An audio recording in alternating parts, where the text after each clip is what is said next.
So I've got a special guest here today, and it promises to be super fun. He is an ace comedian by profession, a humanitarian in person. Google him, and boy, oh boy, you're going to find some flattering headlines and descriptions attached to his name. One such one is Global Face of Indian Stand-Up by Forbes magazine. But you know what? I love the way he describes himself, an ambassador of happiness. Hello, my little ambassador of happiness, and welcome to Transformation Thursdays. By the way, anyone who's watching this was like the formal sweet introduction for a video. Before we started recording, she like, CJ, I couldn't find anyone else to do this Thursday. Can you please talk to me? These days, it's all about getting naked with Papa, CJ. And by that, I mean... Ooh. Oh, the book. Damn, I was so excited until you showed the book here. And what happened is, of course, he's a dear friend. So I got the book and I was going through it. And this is what I found in it. Can you see that? It's amazing what good PR can do for you here. This is not PR. Hey, this is not plugged in, guys. I genuinely love this man sitting on the screen. He's a great sense of humor. We know that. But I love his attitude and his zest for life. So, Papa, thank you for being here and, just blessing us with your little Papa love. Oh my gosh. That sounds so wrong. But it's my pleasure. It was really hard, to figure out what I wanted to do with you here on the show because you've done it all. Everybody knows about your life. If you don't, it's right in here. So I just decided to do something different. So I've created a game for you. It's called... Ooh, exciting. Yes. Not that kind of game, buddy. I know. I don't know what you're talking about, yeah. So anyway, so it's called Inside Out. So I've got 5 cards here, right? And you can't see what's written in them. I'm going to pick a color. And I'm going to flip the card over, and whatever in it, it could be a thought, an idea, an emotion, a moment of truth. Just want you to tell us what's happening on the inside and bring it out and share it. Okay. Done. Are you ready for this game? Yeah. Are you ready? And it's not going to be easy. It's not going to be easy because this is about working inside out, yeah? But this is going to be Papa style, right? Ready? Okay, that's good. All right, so pick a card. I'll take the middle one to start with. The one next to the middle one. This one? Yeah, number 3, that one. Interesting that you started with a neutral color card. What does that tell us about Papa CJ? It tells you that Papa CJ doesn't know the names of all these colors, so he just picks the one in the middle. Listen, I'm a guy, like, we don't understand like mauve and, fuchsia and all that stuff. I know red, yellow, blue, green, whatever's on the rainbow, I know. So this one... And that too, I'll struggle between violet and indigo. Okay, so this one is about Papa CJ and his relationship with ego. So ego is a very evil temptress, right? Now, the problem is this. To think that I don't have a massive ego, but the nature... So here's one thing. I'm in a profession that often requires you to be in the limelight or be on a stage. I am not drawn to fame at all, right? In fact, I'm very happy to not be famous. I love being appreciated for my work, but I've never been drawn to fame. I love the fact that I can walk on the street, chat with the taxi driver, chat with the panwala, that I have my privacy, right? I'd never want to be at a Shah Rukh Khan level of fame. I don't do too many videos and online stuff because I'm not really drawn to that. So for me, it's all about the live stand-up. It's about the passion. I didn't leave the corporate world and join a creative field to be in a rat race in the creative field, So I'm not competitive by nature. I wish, everyone in my industry well. I don't really care what they're doing in terms of, I'm very happy for their success. But I do stand up and what I do because I love doing it. Luckily, I am now not in a position where I need to do it to pay the bills because that would lead me to make very different choices in my career to what I maybe normally make. However, that being said, the nature of the profession, one of the things I hate the most, and and hate is a very strong word, which I rarely use, so I'd say dislike a lot, is self-promotion. I really can't stand the whole, and I don't have a manager, I don't have PR. Like, I'm the guy who writes the material, I'm the guy who performs, I'm the guy who does the invoice, I'm the guy who will go and post it. So it's not like I have a team behind me. So the bit I don't like is the self-promotion stuff, the Facebook, the Instagram, the whole look at me. The nature of the job is that you have to do it. Also, what happens is often one gets caught into the trappings of the profession. Because you're required to be on stage and self-promote, sometimes, and I can't think of specific examples, you will do things to try and project yourself, right? And I've always felt like a fool afterwards, even when I've done it, but it's one of the trappings you get caught into because the nature of the profession requires you to promote. This is why I suppose with my work, especially in India, 99% of my work is corporate shows, so, I sometimes call myself the most famous comedian who nobody knows, because the industry will know me, all the event people will know me, the MCs will know me, the corporates will know me, but the public will not, because I don't have that profile. And I think a part of the reason is that I've never made the effort to create that profile. This is a very long-winded, rambling response to your question. But you're at peace with the choices that you've made. I think you have to be. There's no other way to live. You make your choices based on the situation or circumstances you're in at the time. And it's no point to look back and say, oh, I shouldn't have done that. But it's better to look forward and say, okay, going forward, if that is something that I don't think was the best decision, how can I make sure I don't make decisions like that going forward? So I guess what I was kind of looking for when I was even thinking of this question was, has there ever really been a moment where you have been able to see your ego at work, where you have been able to see your ego make choices, which later on, in had I got my shit out of my ass, I would have looked at it very differently. I would have had a very different approach to it. Yeah, I think a lot of it happens. What happens is that sometimes when you're doing a show, or it's like the introduction you read for me at the start. There was a time where you want to get. You see, it's nice when somebody else does it. I find it deeply embarrassing to not hear praise about myself, but when sometimes people have a long introduction, I can't bear to hear it. I'm like, I literally interrupt them and saying, it's okay. Let me just get on the stage, because especially with a live performer as a comedian, it doesn't matter what you've done in the past. If you're not funny on the night of the show in front of that audience, your 25-page bio makes no difference, right? So it's useful in advance to sell yourself or market yourself, but once you're there, they don't need the bio, dude. They need you to perform. So I think I've made the mistake of sometimes trying to maybe project myself a bit, and you realize that mistake when you see other people do it, when they tend to talk about themselves a lot, or I've done this, I've done that.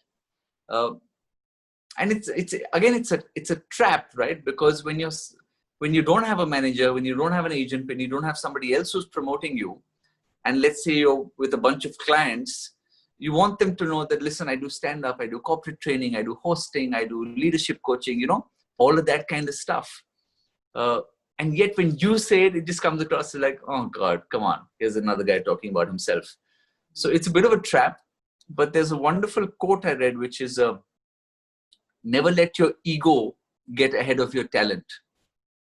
So I try as far as possible to not do that, or to try and stay grounded and be humble wherever I can, because I don't like that self-promotional angle sort of thing, Blushing.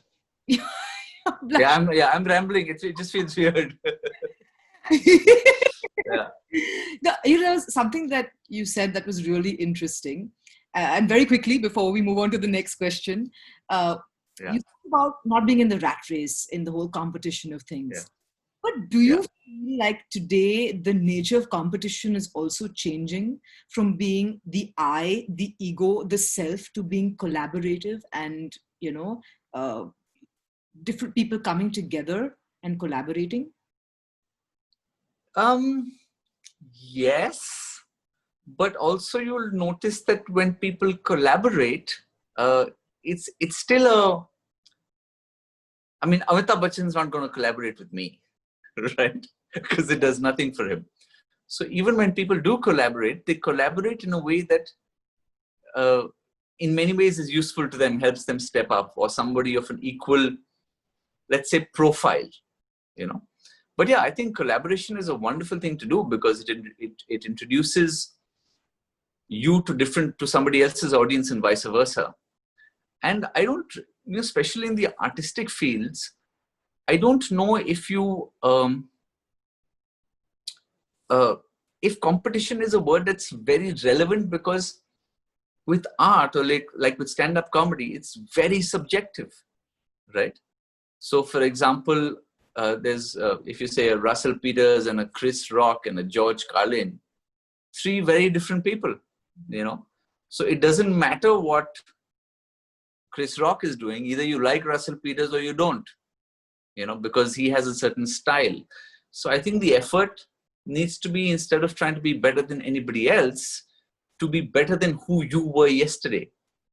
And also not to try and be like anybody else, but to discover what your own style is, be authentic to yourself, because then you have an identity. And you see, when you start out, you're trying to impress everybody. You want to be, you go for the easy bits and stuff, or the populist bits. But eventually, when you find your voice, your audience finds you. The people who don't like your style will automatically weed themselves out. And then you have an audience that comes there for you. So even today, when I say, when an agency or a client is trying to hire me, my hope is that they're trying to come to me not because they're looking for a comedian, but because they're looking for Papa CJ. And it'll be the same in your business as well, right? You don't want them to come to you because they're looking for an MC. You want them to come because they're looking for Neha Sareen, because there's something that you have done, or you have established your identity that, okay, this is what Neha brings to the table. And I think that, at least that's what I hope for. So, I mean, if I have to translate that to all of the viewers watching there, it's about really believing in yourself, because only when you believe in yourself can someone out there believe in you. Yeah, here's the thing, right? The fact is that sometimes that belief takes time. When we all start off in a profession, we're all underconfident. There's a wonderful chart, in fact, which talks about your levels of confidence. So when you start, it's right here. Then it goes right down here. And then it goes back up. Like for me right now, my confidence is probably somewhere closer to the bottom, right? Because the more I get into this profession, the more I realize how much I don't know and how little I know. I've been doing this 15 years. It feels like I have barely scratched the surface of it. If you asked me 13 years ago, 2 years in, I thought, boss, I've got this. I know how to nail this. If you ask me now, I'm like, I don't know what the hell I'm doing, because there is so much to this profession. And especially when you go to these festivals, all across the world, you go to Edinburgh, you go to Melbourne, and you see these comedians who are so good, right? And it makes you have a few different reactions. Either you can tell yourself that, boss, I'm inspired, right? Or you tell yourself, I've got this, I can do this. Or there's this feeling that, you know what, I should just stop because I'm never going to be this good. I'm just useless. I don't know what I'm doing. So I think with regard to believing in yourself, I think a good belief to go with is that even Sachin Tendulkar at some point did not know what the hell he was doing. Even in his last match, he was still practicing the day before. So that it's a journey and you have to grow, and it's okay to be crap, right? The problem with social media is we live in a world where we're trying to project that everything is perfect and great and we're awesome. But you're never going to grow like that, because if you're afraid to take risks and fail, you will never improve. So for example, in my profession, when you do a good show, you walk off stage and you think, boss, I'm the best. In a bad show, so we get feedback every 15 seconds. If they're not laughing every 15 seconds, you're failing, and you have to adapt on the spot. Now, there's nothing worse than trying to make people laugh and getting 5 minutes of silence. So if you're failing during a show and you don't have the experience or the breadth of material to adapt on the spot, on your way home, you have to ask yourself, if I'm ever again in front of a similar audience in the same country, what can I do differently so I don't look like a fool? So for us, actually failure is the only way to get better. You've got to keep failing and keep failing and keep failing. And that's what makes you improve. Love that perspective. Should we move on to the next card? Sorry, by the way, heads up, Neha, I tend to ramble, okay? And when you ask me a question, I follow a train of thought. I have forgotten the question also on the way. I'm just going on. So please. Ego and Papa CJ. It evolved yes. some wonderful insights about, how Papa CJ views competition, failure, self-belief, and transformation. So see, this is my ego. I think I know so much. I don't know when to shut up. All right, let's move on to the next one. This is going to be fun. All right, next one. Okay, this time I'm going to pick a color that I recognize, the one on your extreme right, which is pink, or it looks pink to me at least. Okay, I think this should be an easy one for you. Tell us about an episode in your life when comedy became a mask or a shield to protect your heart. I use comedy for everything. Comedy is a defense mechanism. If you've ever sat in the front row of my show, you know that comedy is an offense mechanism. Comedy is, it's a great way to deflect and protect your heart. But it's also a wonderful way to actually express what is in your heart. So for example, with my show Naked, I was being, and in the book as well, I was being more vulnerable than I ever thought myself. But because I brought humor with it, I was able to laugh at that. And there is a magic to that. I remember when I started doing Naked, the first trial show that I did was 2 hours and 20 minutes. Right? And at some point there was 20 minutes of silence, serious stuff. And I had somebody come to me and say, what's wrong with you, dude? You're a comedian. If you're going to do serious stuff, the show is going to be terrible. And I said, no, because for me, those serious bits were the strongest part of that show. That's what made it different. So I kept those bits. I mean, eventually Naked maybe has 10, 15 minutes of serious stuff in it. And I found that to be the most powerful element. And not only was it catharsis for me, I've had hundreds of people who've watched the show and either spoken to me afterwards or written to me and said, you know what, CJ, the fact that you were able to go through this kind of pain or suffering or whatever the case might be, or difficult experiences in your life, and share them, but also be able to laugh at them, gives me the strength to be able to laugh at some of the things that I'm going through. Because with Naked, the book and the show, while I'm using the vehicle of my life to talk about the human experience. So anybody who's watching that show at some point is thinking, wait a second, this is not just his life, this is my life. I have gone through these emotions, I have felt this stuff. And if this person can bring humor to it and laugh at it, then why can't I? So yes, I do use humor to deflect. And I think humor is just a part of my being. I'm able to laugh at most things in life. And I think that's what kind of helps you get through sometimes, But it's not necessarily something that you use to hide what you're going through. It can be something that you use to express it. And instead of finding weakness or sadness in an experience, you can find strength in it and find others like yourself who have gone through it and find the ability to laugh at it.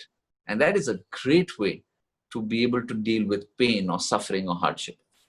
So my Yeah. experience, because I've seen the show, was a little Yeah. where at the end of the show, of course, it was emotional, but I felt, oh my God, here's this guy who, on the face of it, is just such a bundle of happiness and joy. And not once did I get that sense that he's carrying so much pain. And of course, that is something which we all know is a recurring theme with a lot of comedians, where, on the face I of it, don't think, of, yeah. happiness and joy, but they're also carrying certain episodes and experiences in their life that we all know about. But Neha, that's not just comedians, that's every human being. Every human being has so many different layers and they carry so much with them. There's a wonderful quote which says, just because I carry it well does not mean that it's not heavy, or something like that. And that's the same with every human being. They come with so many experiences to the table, that life has thrown their way. So, yeah, I mean, it's like when you see a duck, or a swan. All you see is what is above the water. You don't see those feet paddling away below the surface, right?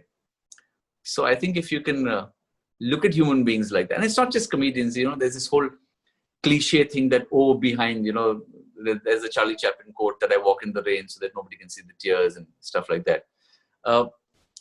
In fact, I think comedians are very blessed because we are able to look at our pain and our hardship and our suffering through that lens of humor, which, like my answer to the previous question, or which I said a little earlier, which allows us to process it in a different way. I think it was Meryl Streep who, at her Oscar acceptance speech, said, "Take your broken heart and turn it into art." Of course, I feel like telling her, "Excuse me, woman, I've been doing this for the last few years with my show Naked." But what a beautiful saying, that we operate in professions that allow us to do that. You see that with musicians, you see that with painters, with comedians, with so many people. And we are blessed to be able to do that. Yeah, beautifully said. Beautifully said. Papa CJ, there's a little motivational speaker in you. Oh, good. Excuse me, I'm a trained executive coach. Here's the ego coming in. There's a big motivational speaker in me. Here you go. All right, I'll go for the blue one in the center. Okay. I'll save the green for last because that's my favorite. Okay, then. I love this one. A moment in time when Papa CJ surprised himself with his choices. A moment in time where I surprised myself with my choices. So I wake up every yeah. I look into the mirror and I tell myself, surprise me. And what that does, oh damn, it gives me a certain kick in my day to kind of, it becomes like a tool for self-discovery because my awareness shifts to who I am and, how I'm kind of spending the day. So it came from there. I would love to know that moment from Papa CJ where he's sitting there, he's like, oh my God, darn it, I surprised myself today. I didn't realize I'm going to act like this or react like that or respond like that. Oh, I can't think of anything off the top here. I kind of view life in many ways with zero expectations, So as a result, one, I'm rarely ever disappointed because I'm not going into something with an expectation. But I'm always so open to experiences. I don't know if I'm necessarily surprised, I'm sorry, I don't have a decent answer for this question. I don't know. I think, here, the book. Like, maybe that was a surprise. I never thought I would write this book, right? So, but you just wanted to be called an author of a best-selling book. No, yeah, that's because, see, listen, you've read what. So what happened with that was, so this publisher came to my show, and and saw the thing and gave me an offer, right? So I thought, okay, if one publisher is interested, maybe somebody else will be interested as well. So I went to another publisher and said, so what do you think? So eventually I got offers from 5 different publishers, right? Now, the second I got an offer from one, I would go to the other one and say, look at what they offered me. And this whole sort of, bargaining thing happened. Eventually, I shortlisted it to 2 people. But Neha, I had no motivation to write the book, right? Why do you write a book? Either you're doing it for the money. Now, if anyone who's watching this is in publishing, you will know there is no money in books, right? So as an author, I'll tell you, you normally get, say, 7 to 10% of a book. So if your book is selling at $300, you get 30 rupees, right? So when you sell 10 books, maybe you can afford to buy a cup of coffee. So there's no money in it. Secondly, you're saying you're doing it because there's a story inside you that you're dying to tell. Now, I'm telling my stories on stage anyway. And a book takes you so long to write. Whereas with stand-up, there's instant gratification. You tell the story, the guys laugh in front of you, they clap. So I had zero motivation. When I got that offer, the contract was lying on the table for 2 years. Then I suppose I did kind of surprise myself by signing it. And a part of it, here you go, was the ego, right? The whole thing of, oh, I'm an author, to give myself a little bit of that. Because see, a lot of the stuff we do on stage is crap, right? It's like low-grade sexual innuendo, bottom of the barrel stuff. So this kind of gives you some, Arey wah, kitab likha hai. You must have a brain somewhere. But also the other reason I think was because it occurred to me that often with stand-up, we tend to do it in bars, people are drinking, they have short attention spans. The medium of print allows you the luxury of telling a longer story, of exploring various layers beneath just the laughs, So that allows you to give your reader a slightly richer experience than what you may be able to do in the space of a 20-minute set in a stand-up comedy show. Why my eyes are watering? Sorry. Once. Because you're overwhelmed by my answers, Neha. You're overwhelmed. These are tears of joy. Oh, can I tell you a story? Can I tell you a story? No, it's okay. Don't have to hide it. This is your authentic self, Neha. Embrace the tears. I've got to tell you a story about this, right? I was doing a show in Chennai. I was doing naked. And for those who haven't seen the show, I take off my clothes in this show, As soon as I talk about some really emotional bit, symbolically, I remove a physical layer as well. So at one point, I get down to a point where I'm in my boxers. And I'm in Chennai, and there's this lady who's must be about 55, wearing a sari, bindi on her forehead. And I go and I give her a lap dance, right? And while I'm giving her this lap dance, she spanks my ass, right? Like really hard. So I'm like, okay, it's only fair that, in the moment she's allowed to do that. I get back on stage. 5 minutes later, I notice that this woman has got up and walked out. And I'm deeply upset. I mean, you've taken advantage of my body and then you just walk out before the end of the show. And then I noticed 5 minutes later, she walks back in. Now, normally I would ask her, I said, madam, why did you go? What's the story? But as you said, the show has an emotional end. So I didn't want to take away from that. So the show finishes. I go back to my hotel. I go to the bar to have a beer. And this woman just happens to be there. So they invite me to join them for a drink. And then I asked her, I said, listen, why did you leave? She said, I was laughing. I was crying because of the emotional bits. My eyes were watering. She said, I spanked your ass so hard, my contact lenses fell out. Dude, how hard do you have to spank somebody's ass for your eyes to pop out? So she went to the car to get some lens solution to clear it and put her eyes back in.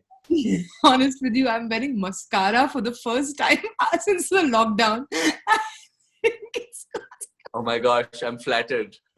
Thank you. Okay. All right. Moving on. Ready? And breathe. So, we're going with green. I'll take the orange one. Green is last, yeah. You alluded to this earlier, but maybe we can elaborate on it now. How can a sense of humor be a tool for problem solving? So, I don't know if I wouldn't necessarily, humor can be used as a tool as well, but I think I would use it more as a lens, with which to look at your problems. One, it is extremely powerful in relationships. If you can laugh at a situation together, then the kind of energy that creates helps you solve that problem better. There's a wonderful quote as well. I think it's Mary Hirsch who said that humor is like a rubber sword. You can make a point without drawing any blood. So it's a great way to communicate and get a point across. But with regard to problem solving, a big part of it is just the ability to look at a problem together and be able to laugh at it. When you laugh at it, the kind of mindset that creates automatically lowers your stress, releases endorphins, and you look at it through a different lens, which then makes your ability to solve it much better because you're less stressed. So, and of course, with relationships, humor is an incredibly powerful tool. If you can laugh at the things you got angry about or got upset about, if you can be self-deprecating, when you're talking to somebody else who may be, let's say, upset with you, if you can laugh at yourself and say, I was such a fool. I mean, oh God, I did that. I now realize what an ass I was. It's like this one time I did this other thing, which was so stupid, and you laugh at it. And automatically that, brings the anger levels down or calms the other person and then allows you to proceed. So yeah, humor can be incredibly powerful. Sarcasm can be fantastic when you want to kick somebody's ass.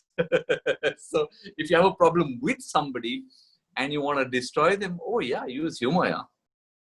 Use humor. I remember there was a friend of mine who was having problems with a lady who signed her name off.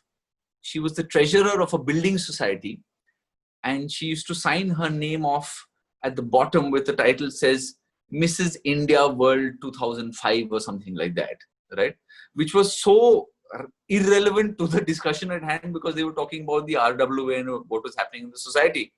So I got my friend to start signing off her mails as class monitor upper KG 1985, right? with a line below that saying, I have been led to believe that, qualifications that are completely irrelevant to the discussion at hand are important to put in. So I have put this here. This was copied to the entire society. And this lady eventually ended up just resigning from her post. I mean, I could show you this email earlier. It's hilarious. But anyway. All right. And the last and final one for Inside Out is Papa CJ's take on the power of being naked and vulnerability. I think I've kind of answered this a little bit. As somebody who's read my book, you'll be able to see that in the book. I think it goes down to that saying, which is the truth shall set you free. Often, like we discussed earlier, we are all human beings that have gone through various experiences in life that have shaped us, all forms of pain or suffering or negativity. Why do we need to hide that? It's what makes us who we are. All of our scars, whether external or internal, have a story. And that story is what makes us unique, and it is what makes us strong. So with vulnerability, and vulnerability is a great, I think it's, so with my show Naked also, I run a training session called Naked Leadership, which is incredibly powerful. Today, if you look at CEOs, or leaders, we are not always drawn to the ones who are perfect. We are drawn to the ones who we can identify ourselves with. We want people who are, we say they're real, Be a real human being. You don't have to be perfect all the time. You can make mistakes. You can screw up. We all have, So I think there's a great strength to that. Today, people ask me about confidence. They say, oh, CJ, when I'm giving a presentation, how can I be confident? What makes me a good public speaker? I think one of the things that gives you the greatest confidence when you get up for a presentation is the ability to say, I don't know. We're so scared if they ask me a question, I don't know the answer to that question. It's okay. You can say, you know what? I don't know the answer to that question, but I'm going to find out and come back to you. Imagine that. you cannot fail. If you get up there and you say, I don't know. I mean, if you've ever been in a job interview or if you ever interviewed somebody else and they're bullshitting you, you can see through it like this. Why bullshit? It's okay to not know. It's okay to not be perfect, you know? So I think there's a great sense of comfort in accepting yourself for your weaknesses, for your drawbacks, and being comfortable with who you are in your own skin. It's extremely liberating. You know, we do that in stand-up comedy. They say it takes you 10 years to find your voice in comedy, right? So when we start off, we want the confidence we can make people laugh. So we'll go for the easy joke, right? So the kind of joke, and you've heard me say these, is that, you know, I live in Delhi. And as somebody who lives in Delhi, I struggle to understand the language they speak in Bombay. You know, like we call it bread, they call it pav. We call it pyaz, they call it kanda. We call it a servant quarter, they call it a 2 BHK. Right? So that's an easy joke. I know it's going to get the laugh. I mean, of course, it did not in this case. Then what happens is... Because I've heard it before. I'll tell you another joke that you haven't heard. Here's one. So I was in Singapore. And Singapore, very strange. You've been to Singapore, right? Yes, yeah, I have. So nothing ever happened in Singapore. And last time I went there, front page of the newspaper, there was a pig on the street. Now, if there's a pig on the street in Singapore, that becomes headline news. In Germany, it becomes a sausage. In America, it becomes the president of the United States of America. That's your cue. Thank God, a half genuine laugh. So you'll go for the populist, the easy joke. Then you do the observational comedy, which kind of sticks throughout our career. So the kind of joke I will do is, you know, I was taking driving lessons in London. And this instructor said, oh, CJ, you Indians, why don't you drive in a straight line? And I said, listen, I'm from Calcutta. In England, you drive on the left of the road. In Calcutta, we drive on what is left of the road. Not an appropriate joke to crack after Cyclone Amphan, but useful before that. So that's observational comedy. Then what happens is we want to be seen as cool and edgy. So we'll pick on people in positions of authority. We'll use bad language. We'll use the kind of jokes that make us look clever, right? So for example, the kind of joke I would do is I went to the US under the Trump administration after 9/11, obviously, and had a beard. This officer looked at my passport, looked at my beard. He said, you know what, you Indians, you're a mistake. In fact, India is a mistake. And I said, come on, officer, as an American, you should be grateful to us. He said, why? I said, well, because when Christopher Columbus discovered America, he was looking for India. So to be perfectly honest, you are the bloody mistake.